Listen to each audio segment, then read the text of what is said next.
Les nouveaux tests réalisés en laboratoire en région parisienne viennent d'arriver.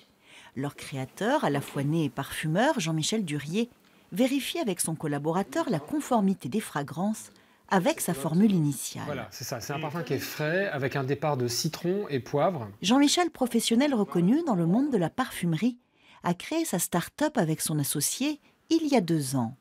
Une jeune pousse installée dans son appartement et bureau parisien. C'est important que je ne sois pas le seul à sentir ce que je crée, mais que je puisse aussi avoir l'avis des gens qui m'entourent, même si à la fin, c'est mon avis qui prime parce que c'est mon nom dessus. Né en 1961 à Amiens et malgré des études en informatique, l'amour pour les senteurs s'est très tôt imposé au tout jeune Jean-Michel qui réalise ses premières compositions en son jardin de Picardie. Je prenais des flacons, j'entassais des pétales de rose du jardin, et puis je mettais de l'alcool que j'allais voler dans la pharmacie de la grand-mère, et puis voilà, et puis je sentais, c'était mes premiers parfums, et c'était un parfum amiénois du coup.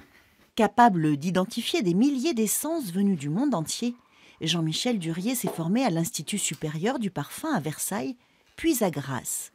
Il sera le nez de Jean Patou et Rochas, 2 grandes maisons qu'il quitte en 2015 pour lancer sa propre marque avec son associé Guillaume. Je trouve que dans chacun de ses parfums, il est capable de véhiculer une émotion, ce qui est quelque chose de rare. Tous ses parfums sont très bien composés, on parle vraiment d'accord. Et évidemment, je suis passionné et ravi de pouvoir travailler avec lui. La maison Durier vise une clientèle de luxe, déjà 8 collections lancées en 2 ans d'activité. Des parfums haut de gamme et une communication visuelle très soignée pour celui dont la première émotion olfactive remonte à la prime enfance.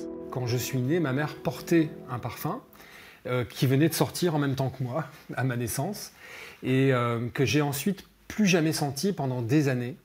Et puis un jour, en voulant acheter un cadeau pour la fête des mères, je suis tombé sur ce parfum par hasard, et inconsciemment, je l'ai choisi parce qu'il représentait vraiment ma mère. Au fond, je ne crée pas des parfums, je fabrique des souvenirs. Des créations vendues dans de grandes enseignes françaises, mais aussi dans la plupart des capitales du monde, de Riyad à Dubaï, en passant par Londres, Moscou ou Tokyo. Une success story pour des parfums ni hommes ni femmes, mais unisexes.